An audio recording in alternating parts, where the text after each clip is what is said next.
I'm Batman. Who are you? My name is Bond. I'm Batman. Name's Bond. James Bond. I'm Batman. Bond. James Bond. I'm Batman. I'm Batman. This is the Batman vs. James Bond show. The show covering everything related to Batman and James Bond movies. And now, here's your host, Brian Thomas. Hello, everyone, and welcome back to an all-new episode of the Batman vs. James Bond show. I am your host, Brian Thomas. Thanks for joining me. This is the show where we discuss everything related to Batman and James Bond movies. First off, I'd like to thank everyone who's turned in since episode 1. You know who you are. And for all you new listeners out there, welcome, welcome. Grab a martini, or if you're like Bruce Wayne and don't drink, grab a ginger ale. Sit back and relax because we have a lot to get to tonight. Before we get started, I just want to remind everyone to please subscribe to the Batman vs. James Bond show on iTunes and leave me a nice little review.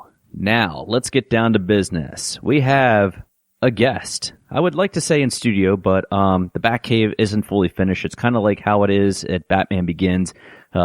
Alfred and I are still putting the tweaks on and so forth. But I do have a special guest that is joining me on the line from Skype, and not too far from my location, as a matter of fact. I'd like to welcome Mr. Christian Evangelista. Did I pronounce that correctly? Evangelista, but close Evangelista, okay. How are you, sir?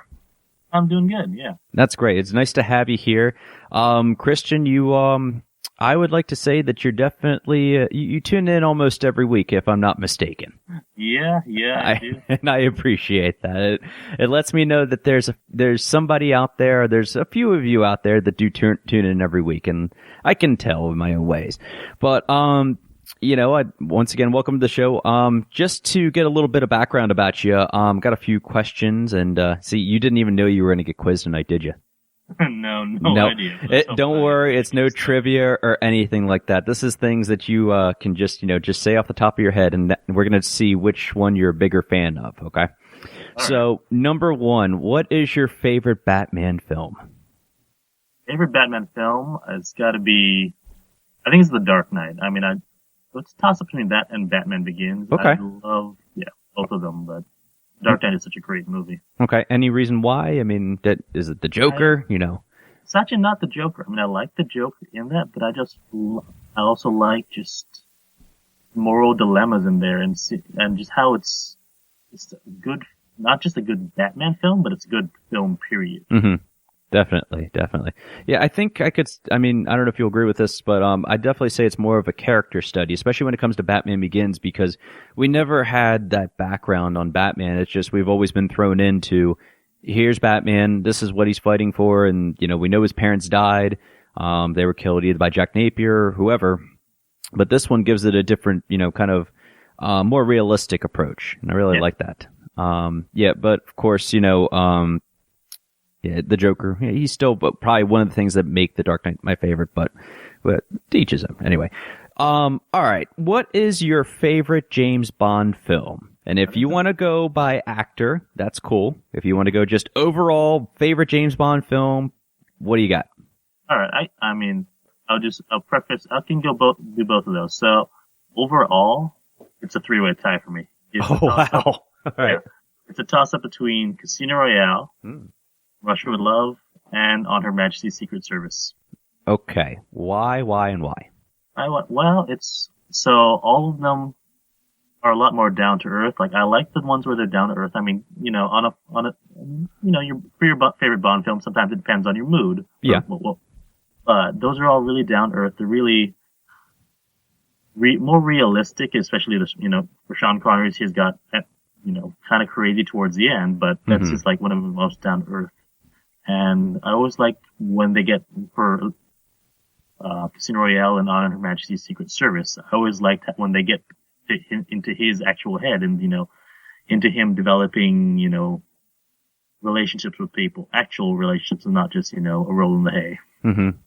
Good. So I like when I see that him, grow as a character. Mm-hmm. Yeah, definitely. I think we can all agree that I think each and every Bond actor has reached that point. Maybe Timothy Dalton and George Lazenby didn't have that chance. Obviously, George only did one, but at least for Sean Connery, Roger Moore, especially Pierce, they reached near the end, like you said, it kind of went just a little out there. You really have to suspend disbelief. I don't know if that's something that they just plan on. It's like, okay, how are we going to get to rebooting to the new Bond? Well, I mean, that's one of the things you always find that is when it goes too crazy, the next movie is always really down to earth. And you see that from going from, say, You Only Live Twice, and then the next movie is On Her Majesty's Secret Service, which is not as crazy. Mm-hmm. And then you go from the craziness of Moonraker, and you get a film like For Your Eyes Only.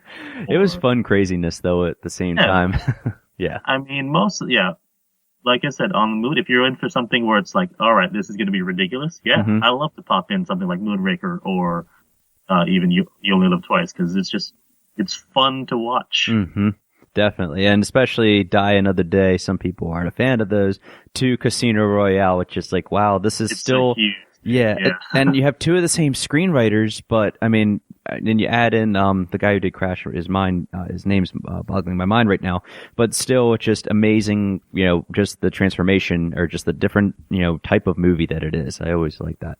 But I can still watch Die Another Day, at least the first half, and then I'll just exactly skip into the end. Like, up until that point where they introduced the invisible car, it's a really interesting movie. Can you see? You're seeing Bond being tortured for 18 months, and you see, all right, how is he dealing with it? And then it gets ridiculous. Yeah, that's like I said, suspending disbelief, and it became a best of James Bond in there. And I mean, I guess I've heard things where it was the director, it was more his idea to do that, and it wasn't so much on Purvis and Wade, the screenwriters.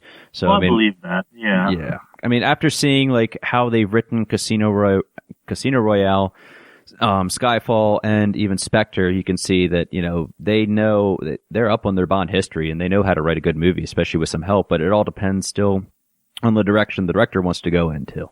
So, yeah. All right. A couple more questions before we get really into the meat and potatoes here. Who is your favorite Batman actor? Doesn't have to be a movie, but just, All right. I mean, I love the Batman animated series, so I love Kevin Conroy's portrayal, like his voice acting, just the way,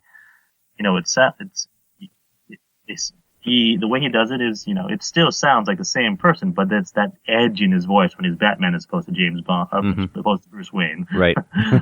Yeah. Yeah. That's a good one. Especially I had a chance to play, was it the last Arkham game, Arkham Knight? And hearing his voice in there, and what we're going to also talk about a little later tonight about the Killing Joke, it does make a difference having that voice in there. Big time. All right. Favorite James Bond actor?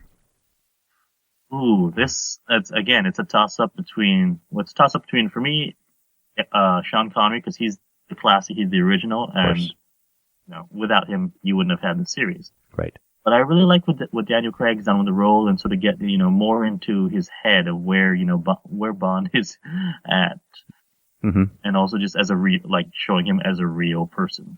Definitely, I don't think that's something Connery could, because Connery always played it so cool. I mean, obviously, a very talented actor, but we've never. I mean, I guess how do I say this? The emotion that Daniel Craig has been able to pull off. I mean, you never see Sean Connery cry.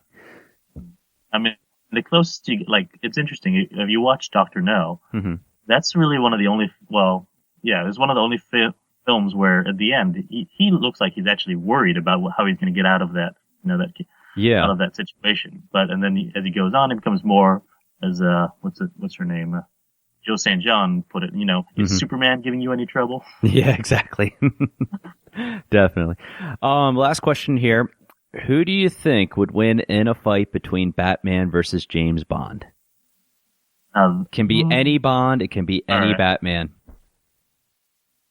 That, I would say,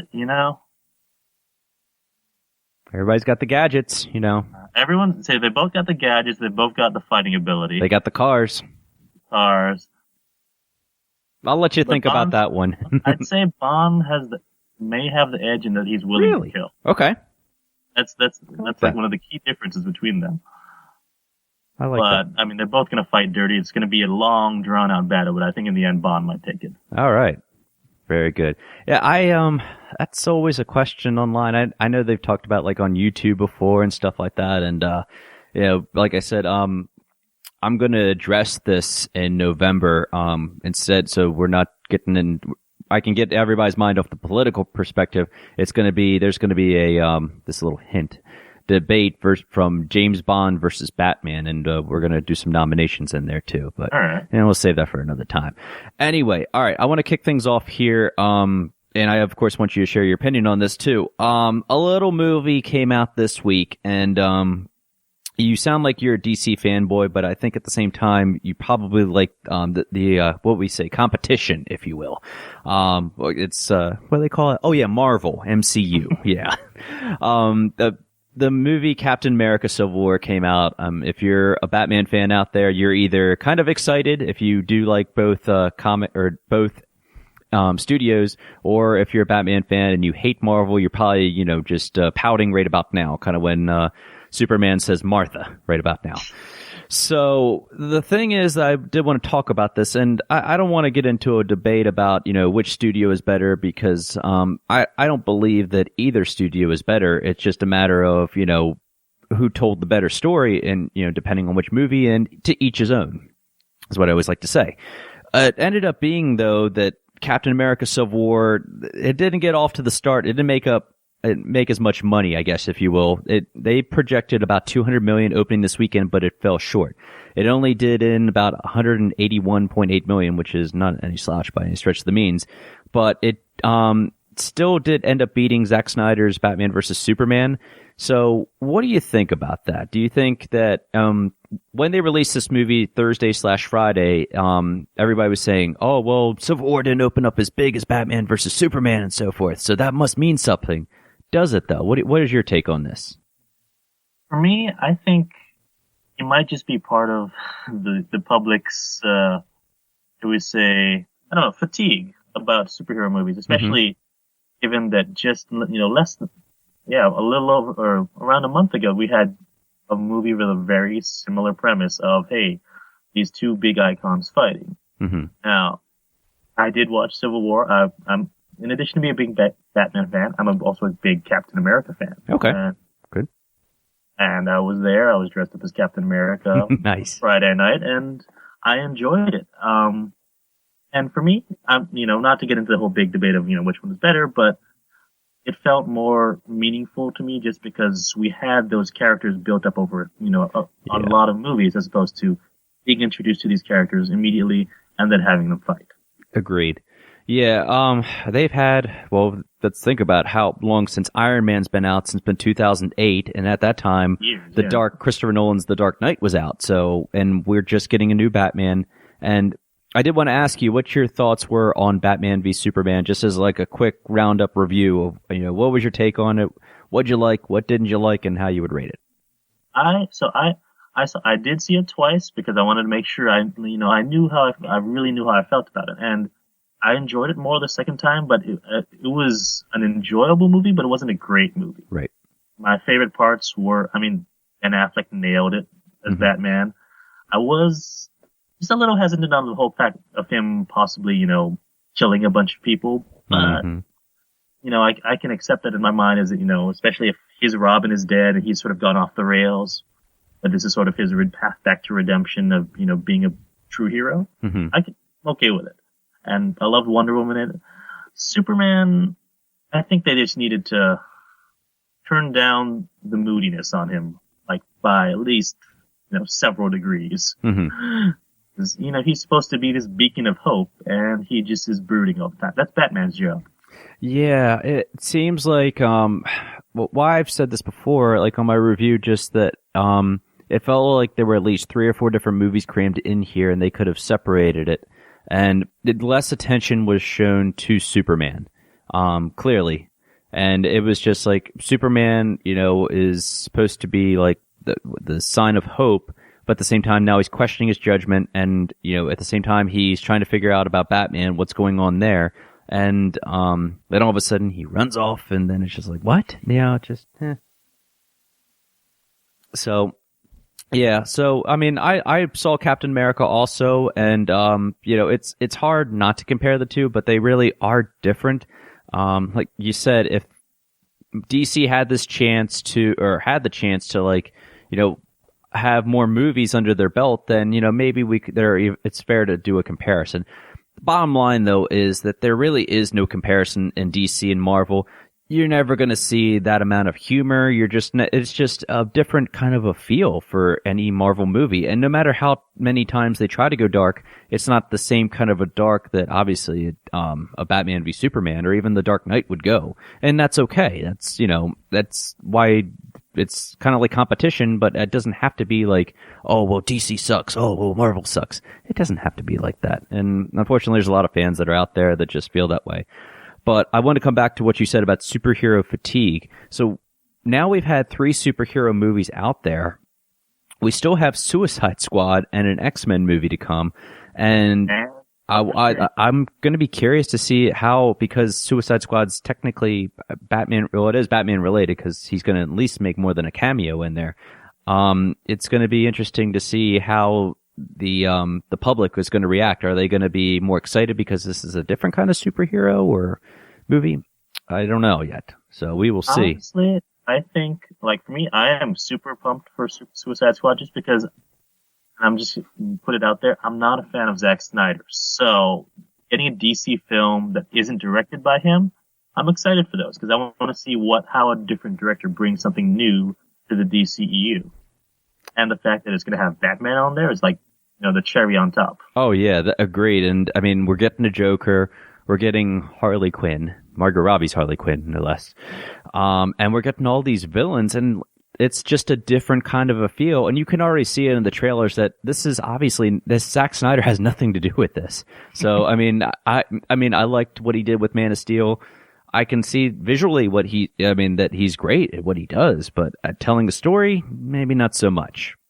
I think that David S. Goyer and Nolan, I think you could definitely tell that they helped with Man of Steel, probably more than just him. So anyway, one good thing though that you said about lost my train of thought here. Sorry, is about Ben Affleck's Batman. So we know that it's been announced, it's in development, which is great. Ben Affleck's going to be helming this movie. And there's already, all kinds of news stories coming out. But one of the bigger stories that came out was that they're going to possibly do an approach with the villains. So when you said about Suicide Squad, it got me thinking to be like, well, are they going to be is Joker going to obviously make a cameo in there? Is this going to be all before, like kind of like a prequel to Batman v Superman? I wonder if we're going to see like what drove Batman to that deep, dark place where now he ends up just killing people and he just really doesn't care. What are your thoughts? Yeah, I mean, I think Ben Affleck could pull off, being a few years younger than he portrays Batman in Batman v Superman. So I would love to see that. Or, like, I know one of the ones that keeps getting thrown around is having a Red Hood storyline. So you get a flashback to when the Joker kills Jason Todd and have him come back. And I was like, I'd be great with that because I really enjoyed when, they had that storyline in the comics of Jason Todd, coming back as the Red Hood and being the sort of darker vigilante to, contrast with Batman. Mm-hmm. So I would be up for that. I'd be up for even having some characters we've never seen on screen before, even if it's not, that storyline. Yeah, I agree. It seems like the go-to characters are always going to be Joker. I mean, naturally, you have to have a Joker in a Batman universe. The Penguin, Catwoman, sometimes Scarecrow, everybody wants the Riddler, Two-Face, but, I mean, you and I have talked off the air, and you're familiar more with the comics than I am, so, I mean, there's obviously so many different villains out there, and just even in, going back to the video games, I mean, they explore all that, but they don't ever explore it in the movies. So I guess we'll jump ahead here about comic books versus movie adaptations. And, sometimes, it works in certain things. Sometimes it doesn't because a lot of the diehard fans want what's in a comic book or a video game to come right to the big screen, but it might not be so easy for that to happen. So what are your thoughts on that? I think as long as the director has a vision of where, how it's going to work in whatever reality they set it in, it has to be true to that reality. Like, so, for example, the Nolan films, that they have this intrinsic, truth to them of how that universe works. So you can't have, say Arnold Schwarzenegger's Mr. Freeze come into that and be, everybody act like chill. himself. Yeah. So it has to be true to that tone. So when they made changes for, any of the Nolan films where you have, I'm trying to think of a good example. You have Two-Face dying in there, and, he's never really on the run as Two-Face. I was okay with it because it felt true to that tone. Mm-hmm. Whereas, for the Batman 89, you have Joker being the person who killed Bruce Wayne's parents. And while that's not true to the comics per se, right? It's a nice way to have a mirror image of that. You created me, I created you. Yeah. Mm-hmm. It was a nice way to tell that story when, you realize, and I know, I'm a comic book fan, I understand this, getting a little upset when there are all these changes, but it's not like, they're saying, all right, now this is how it's going to be forever, and we're destroying all these comics that have those stories.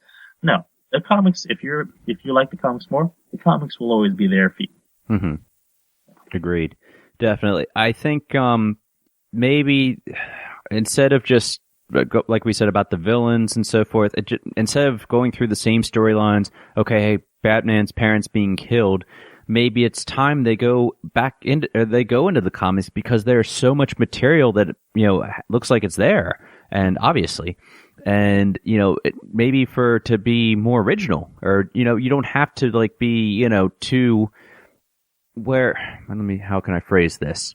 You don't need to, make it just faithful just to comic book fans, but you can still, show respect to that material that's there, if that makes sense. Yeah, that makes total sense. I mean, if you look at even the first, the 1989 Batman, that's not an adaptation of any, existing storyline. That's its own creation. They took the characters and put them in these situations, mm-hmm. and it ends up being a good movie. Yeah, definitely. And, even if you look at Nolan's, one would say maybe that was more faithful to the comics, and some would even say, well, I don't know who, maybe they will, Batman Forever and Batman and Robin kind of were faithful to a point. Maybe. They were faithful in some aspects, and they got Two-Face's origin correct. They didn't get his portrayal necessarily correct, no. But they got his origin. Yeah. Most of those, the origins, the base of the character is there, but where the director and the actor may have interpreted it is just vastly different. Definitely. At least with this Batman v Superman movie, and I think we can say that this is the most comic book feel we've ever had for a Batman movie. Would you agree? Oh, I definitely agree. I mean, if you even just looking at the suit, you see it's that classic, with the gray bodysuit, mm-hmm. and the big emblem on the chest, and the mask, the cape. When I first saw the costume, I was like, this looks like it's right out of a Jim Lee, cover art. Yeah, sad Batman. Yes. Yeah, I really dug it. It would definitely be up there in my top 3 of Batman suits. The armor suit was definitely right out of the Dark Knight Returns. I mean, that was amazing. I wish they would have done a little bit more with it, but I guess they could only do so much because of money or just because of editing and so forth. But yeah, I think being faithful at the same time, I mean, there's always going to be the nerd outrage. It's not going to be, okay, well, that's not how, Batman's parents died. Oh, well, that's not, the right bat suit. That's not whatever. Well, it's still, at the same time, you have to adapt it to the big screen. And, sure, you can please all the comic book fans out there, but you still, at the same time, have to draw in a new audience, too. So it's something that everybody has to remember. So, but just want my 2 cents on that. You wanted to talk about, it was the Jason Todd comics? No, so it's actually the Dick Grayson. I'm sorry, the Dick Grayson comics. You wanted to talk about the Dick Grayson comics. So enlighten me, please, because, I might have to come back to you once in a while when it comes to this kind of, information, if you will. Yeah, so I'd be happy to do that. Be your on-call comic book and novel guy. Well, now that I have your Skype name, I think I just might have to call you in the middle of the night and just wake you up for no reason and do the I'm Batman kind of voice. I gave my best shot.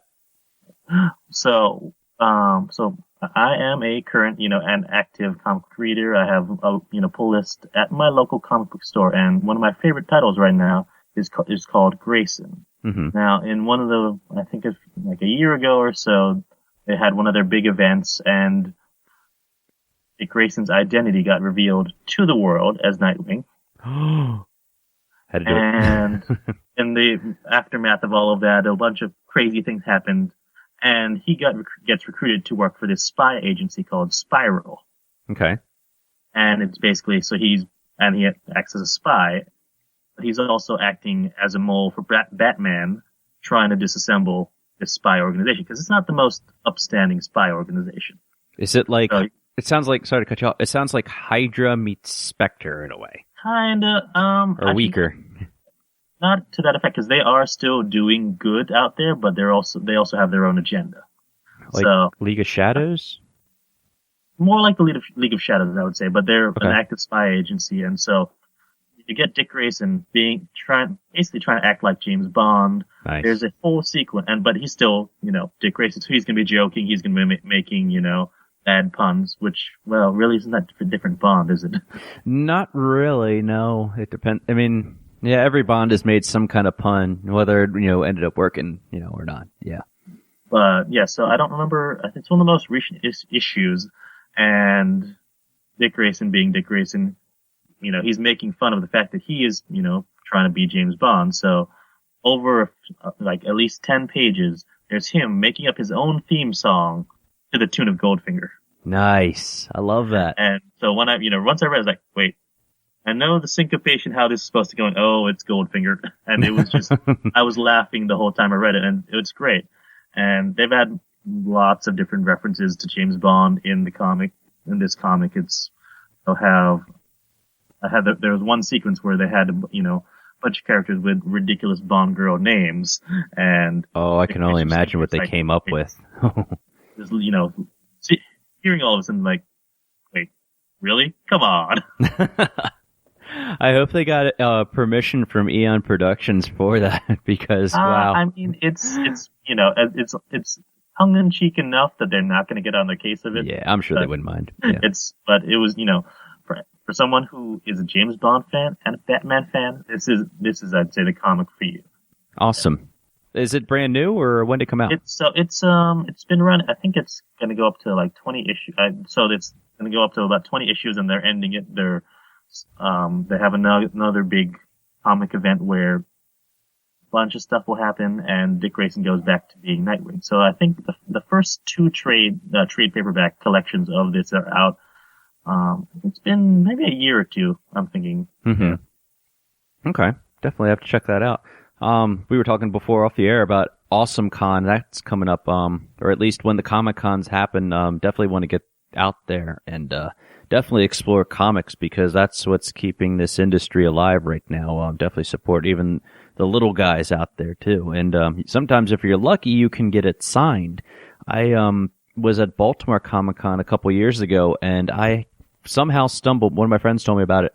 It's one of the Dark Knight Returns comics, and it was actually signed. It was a charity organization, but it was signed by Frank Miller. So wow. I got my hands on that, and I refused to touch it just because, But actually, I have 2 copies of the Dark Knight Returns, and yeah.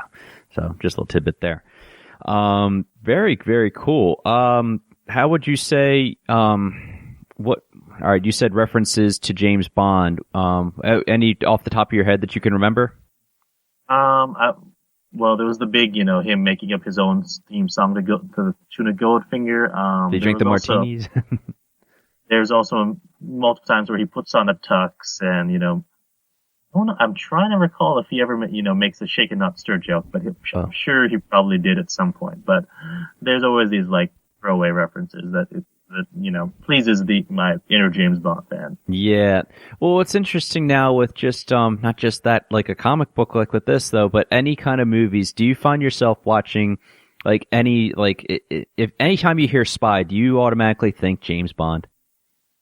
I do. I mean, I love spy movies in general, and I usually end up watching all of them. So like I saw like last year there were so many out there. Yeah, there were. Mm-hmm. I watched Kingsman, Mission Impossible, and or even the movie Spy with Melissa McCarthy. And they all take off from that James Bond, archetype. They do, yeah. What did you think of Spectre while we're talking about Bond? So I liked Spectre a lot. I think, for me, it clicked all the right boxes. I had, it was a down to earth. It was a continuation of, all the Daniel Craig movies, and it brought back Spectre, which, I love that organization as, just an idea of, the shadowy organization that's out there. Mm-hmm. And I wasn't necessarily a big fan of them, bringing that relationship between Bond and Blofeld as, being, foster brothers, but, right.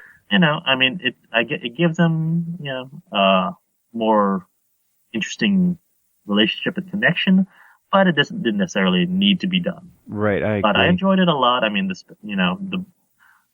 the action was good. The storyline was, well, actually, when I watched it and I realized it's almost exactly the same storyline as Captain America to Winter Soldier, but it was still good because I liked Winter Soldier, so why not? Yeah, it was really, I remember watching and just thinking about like how this organization's out there, and Captain America, Winter Soldier, and it actually is one of my favorite Marvel movies. Yes, the Batman fan is saying that, send all your hate mail, but and I ended up going back and researching this, and last time I checked, Spectre came out just a couple years before Hydra ever came out, so we can safely say that...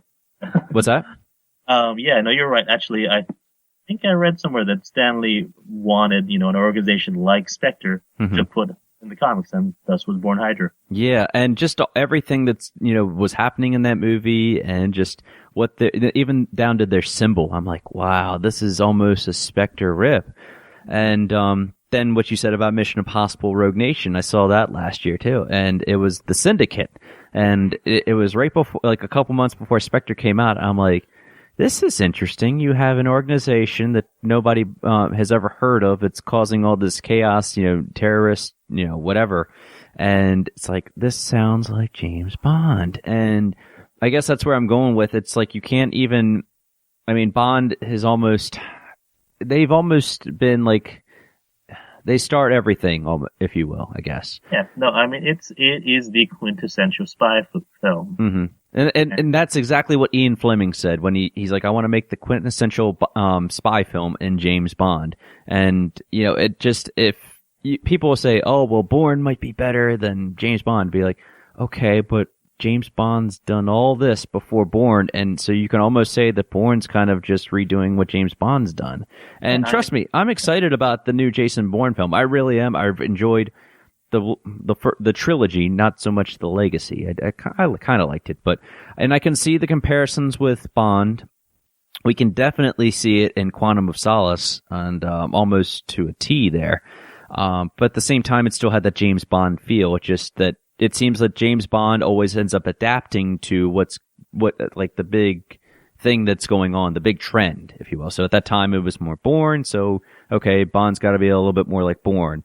Then comes Skyfall. Well, Bond's going to have kind of that Dark Knight feel, but which I did not mind because Skyfall and Casino still remain my favorite of the Daniel Craig films. But I think Bond, nobody does it better than Bond at the same time. So, and no matter how many spoofs, no matter how many people put on the tux, and anytime I see an Aston Martin in a movie, I'm like, you're ripping off James Bond, and you did it in Batman vs. Superman. But that's okay. I still enjoy it. I saw that too, and as soon as I saw that in the trailer, I was like, wait, that's an Aston Martin. Okay. Yeah. That actually makes me, as funny as it sounds, seeing that Aston Martin there and saying, okay, so Bruce, that's Bruce Wayne in that Aston Martin, makes me want to see that much more. Yeah, sure. It does. Yeah, it really does. It just, how many similarities. I mean, obviously Bruce Wayne, every time he's at a dinner party, you got to wear a tux, and that's cool. He's got his, instead of, going to a Q lab, his Q lab is the Batcave.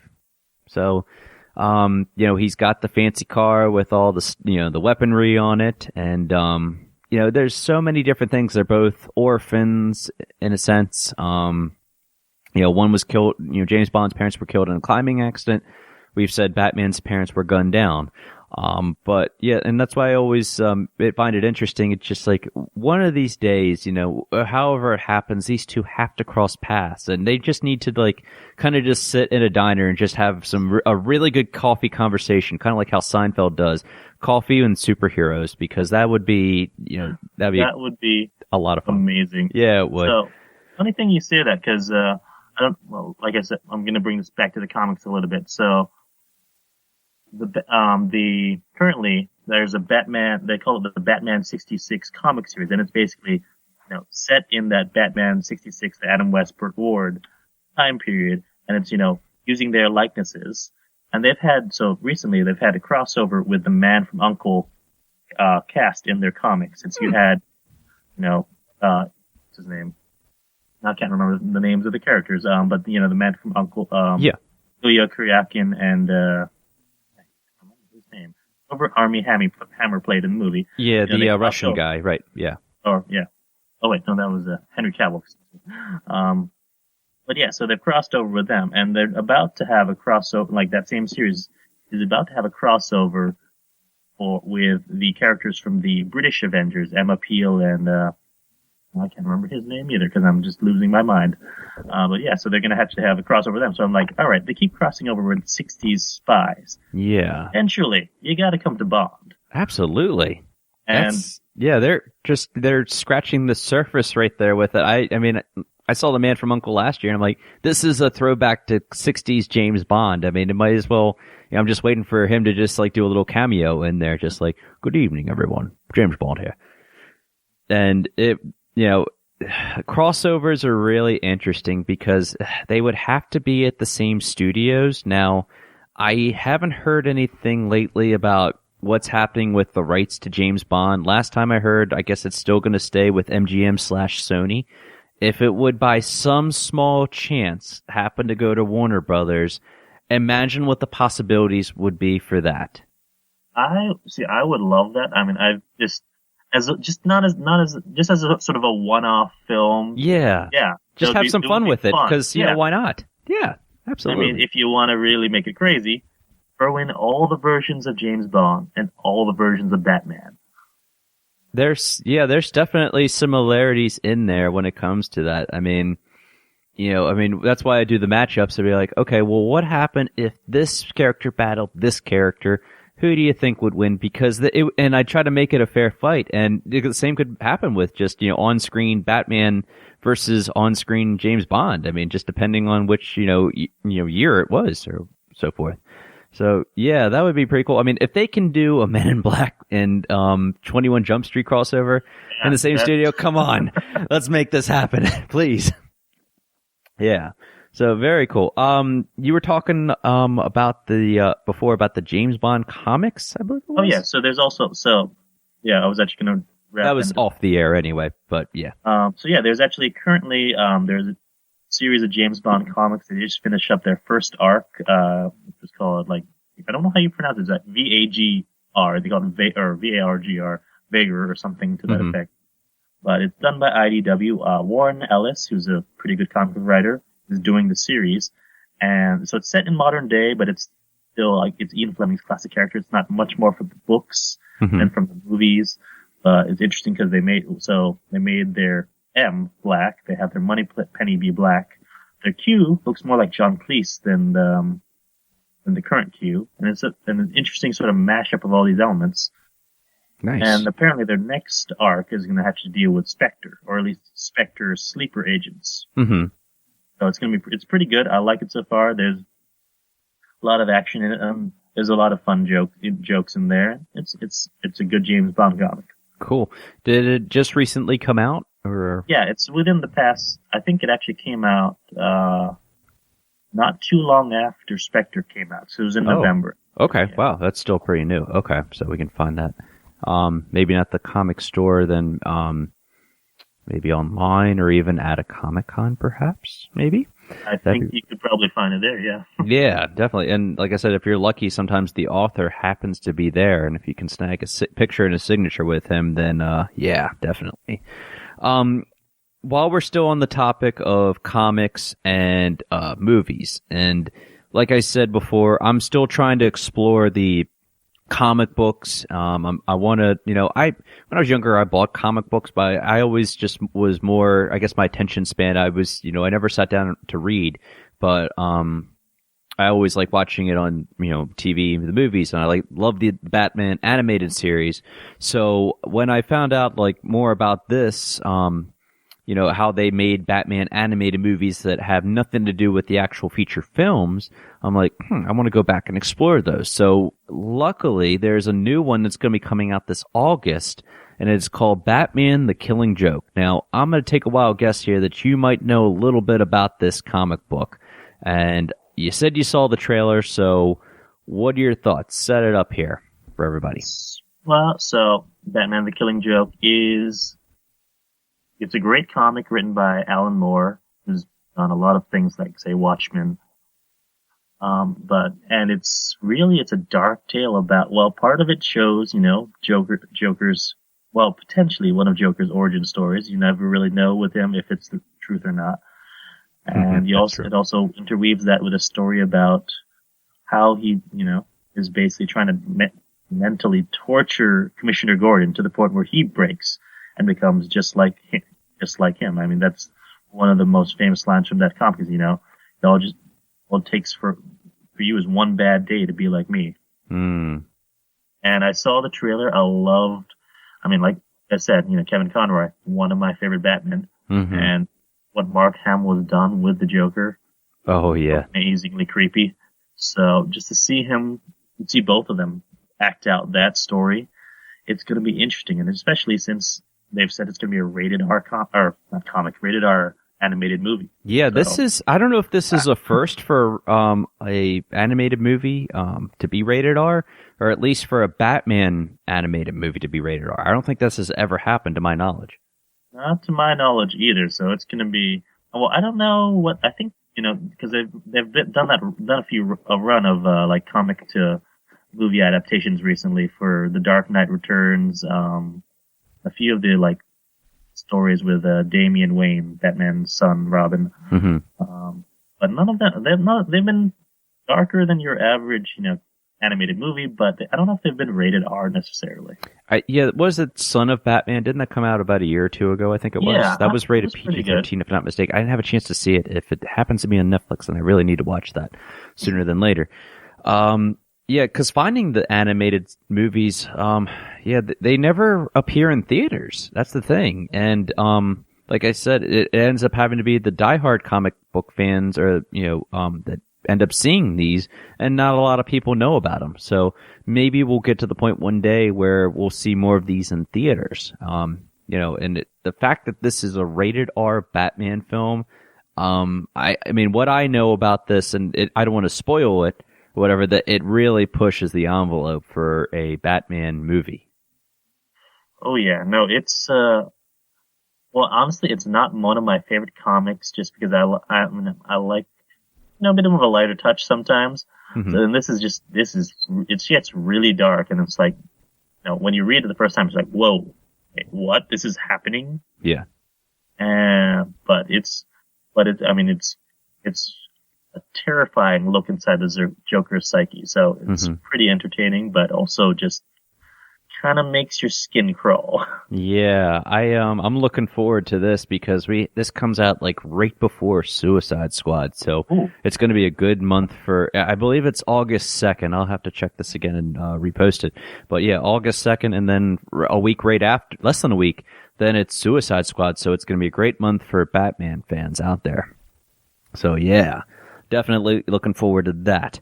Okay, well, as we wrap up here, I always do this at the end of majority of the episodes. It's called the matchup of the week, and I think you're familiar with this.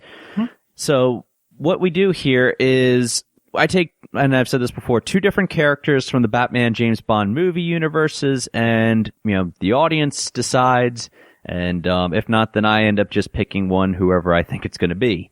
Now, when we did this a couple weeks ago, you would have loved this one because it was Jack Napier from Batman 1989 versus Dr. Kananga from Live and Let Die. And I figured that would be a pretty good matchup because it kind of has that gangster kind of tone. But at the end of the day, I think it's going to be Jack Napier because, let's face it, that guy's got balls of steel, and nothing scares him unless it's a 6-foot bat, grabbing him and dropping him into Access Chemicals.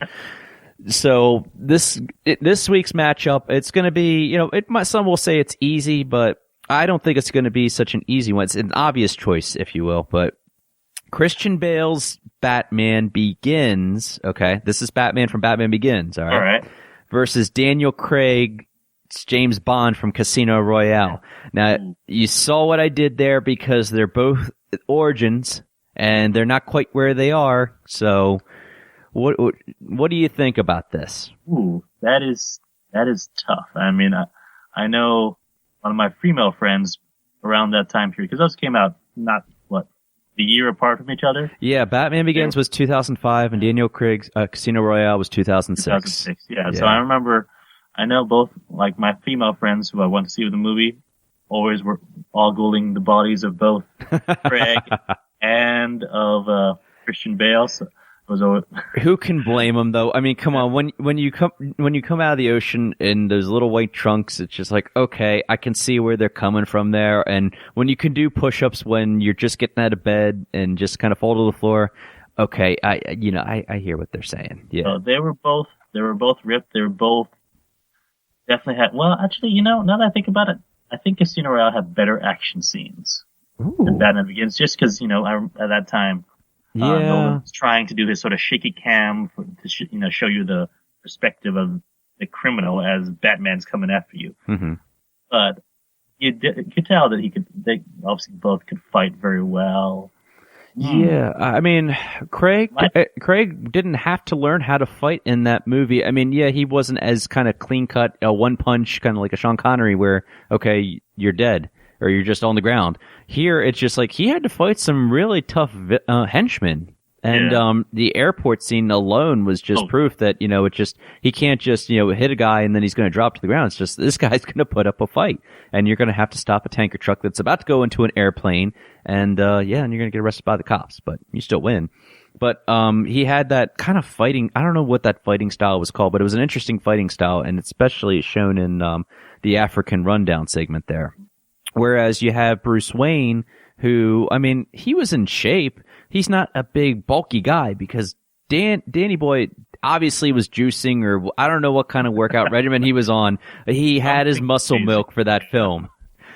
So, I mean, if it were me, I'm going to say that, it's going to be Daniel Craig's James Bond. It's still early James Bond, but, Bale, I don't know. I mean, he had trouble fighting Ra's al Ghul.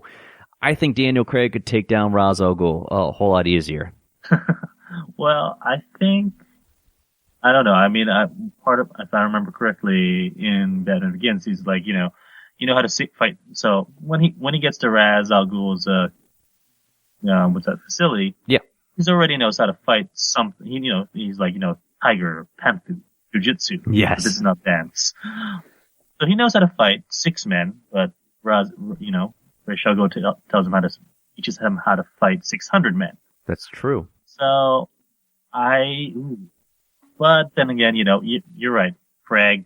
He didn't need to learn how to fight in that movie. He already knew he was, But he was sloppy, though. He was sloppy. I mean, it doesn't have to be a clean fight. However, it's still, I mean, if it hadn't been for the Vesper car wreck, and him getting strapped naked to a chair, and, getting his balls scratched, if you will, excuse me. I wonder what a fight just between him and Le Chiffre would have been, just, a typical fist fight. I mean, obviously Daniel Craig probably would have won, but, it would have been a different turn of events.